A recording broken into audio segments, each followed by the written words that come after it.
Namaskar, ¿cómo estás? Soy Pablo Ferrero y bienvenida al canal de Matrika Yoga School. ¿Qué es la compasión? ¿Qué es el perdón? ¿Y por qué son tan importantes las prácticas de la compasión y del perdón dentro de las diferentes prácticas yógicas, meditativas, del budismo tibetano? Para entender la compasión es necesario saber cuál es su definición. En la mayoría de los cursos, de los talleres y los retiros que imparto, hago esta pregunta.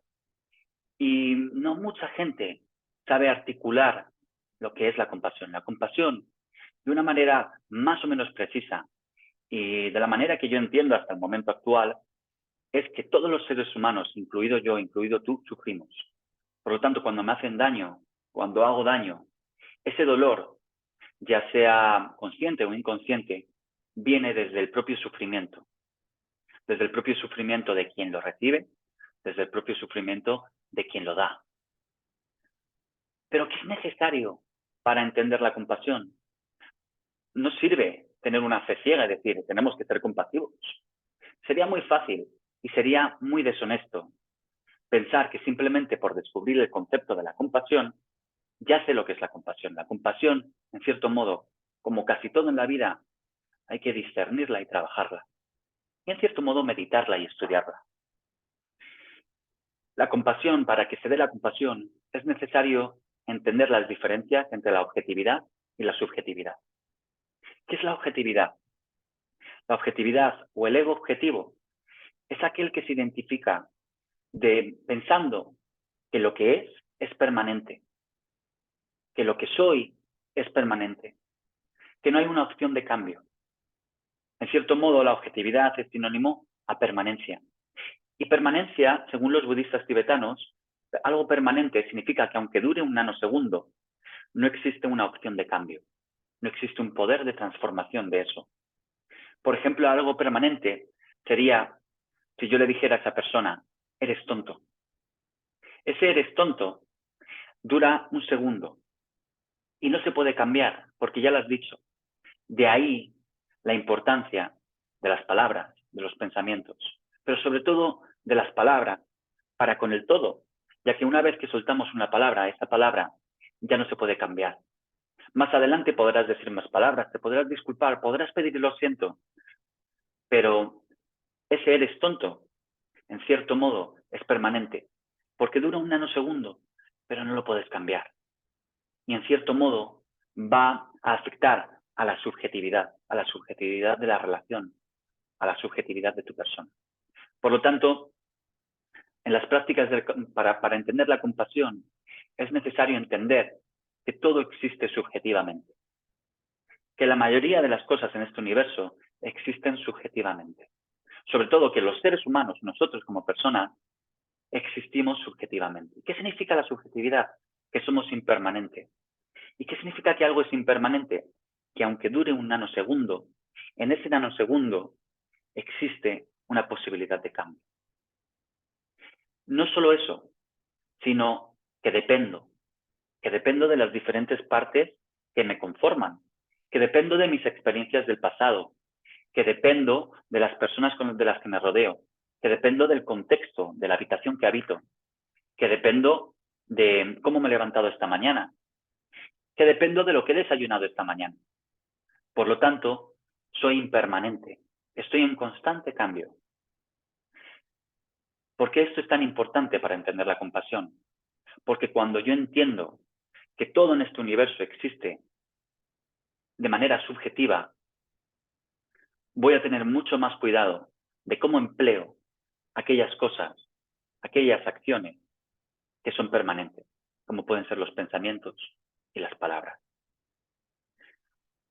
La compasión, este entendimiento de que todo en este universo existe de manera subjetiva, nos va a permitir vivir de una manera compasiva.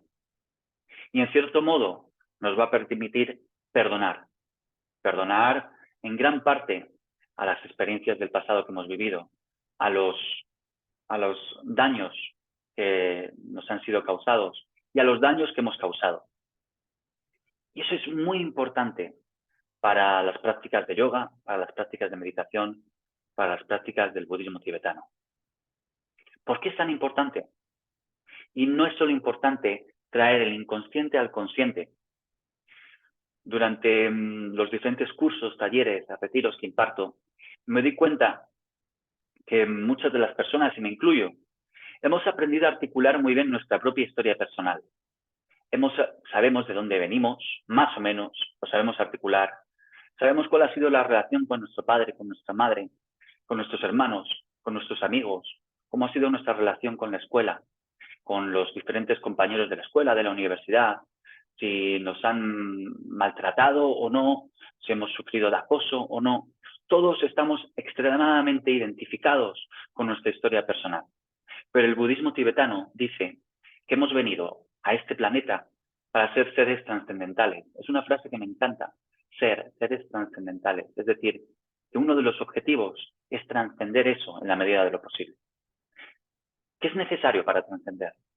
Una vez que yo le pongo foco al inconsciente, a eso que me mueve como una marioneta, y es un proceso que puede tardar 10, 15, 20, 30 años, toda una vida.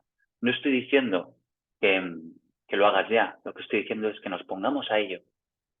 Una vez que le voy poniendo foco a estas experiencias del pasado, a estas personas que me han podido causar daño, que han generado constructos mentales en mi persona o que me he dejado generar constructos mentales en mi persona, en mis proyectos, me tengo que poner al lío.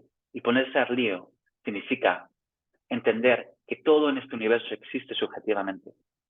Por lo tanto, ese ser humano, por ejemplo, que me hizo daño, ya sea mi padre, mi madre, lo hacía desde el lugar de hacerlo lo mejor posible, lo mejor que sabía. No lo sabía hacer de otra manera. Por lo tanto, sufría. De la misma manera que todas las acciones malas que tú hayas podido hacer en la vida venían de tu propio dolor. Por lo tanto, no lo sabías hacer de otra manera. Esto que puede parecer tan rimbombante, no es tan rimbombante. Es básicamente, para mí, bajo mi entendimiento, la única forma de trascender y de no quedarse anclado a las experiencias del pasado, a los apegos excesivos a las experiencias del pasado, a las sobreidentificaciones excesivas con las experiencias del pasado, y aprender a articular nuestra herida demasiado bien y no llegar a perdonarla. La compasión. Todos los seres humanos sufrimos. Yo sufro, tú sufres. Por lo tanto, todos los que estamos aquí lo hacemos lo mejor que podemos. Esta es la teoría, esta es la forma, esto es más o menos un mapa de trayectoria, de dirección. Ahora tenemos que empezar a caminarlo. Sabemos que en lo alto del monte Kailash o de la Annapurna está ahí la compasión, está ahí el perdón. Pero es un trabajo que se hace día a día, día a día, día a día, día a día. Estudiamos, meditamos y después salimos a la calle y tenemos una experiencia con el mundo. No nos asolamos en nuestra cueva, sino que nos empapamos. Vamos allí a la sociedad y realizamos estas prácticas del perdón y de la compasión. Cuando alguien nos da una mala contestación, somos capaces de observar que esa contestación viene de su sufrimiento y conseguimos vivir una vida un poquito más ligera, menos reactiva. Y es cuando vamos abriendo diferentes puertas a una vida un poquito más ligera, donde el perdón y la compasión nos permiten trascender. Y como dicen los budistas tibetanos, somos seres trascendentales. Hemos venido a ser felices y a perdonarnos y dar las gracias. Namaskar, esto es una pequeña píldora de la compasión, objetividad, subjetividad, y la importancia de estas prácticas en el cotidiano. Si quieres más información sobre los diferentes cursos, talleres, charlas que se imparten desde Matrika Yoga, puedes visitar nuestra página web www.matrikayoga.com. Que tengas buen día. Namaskar.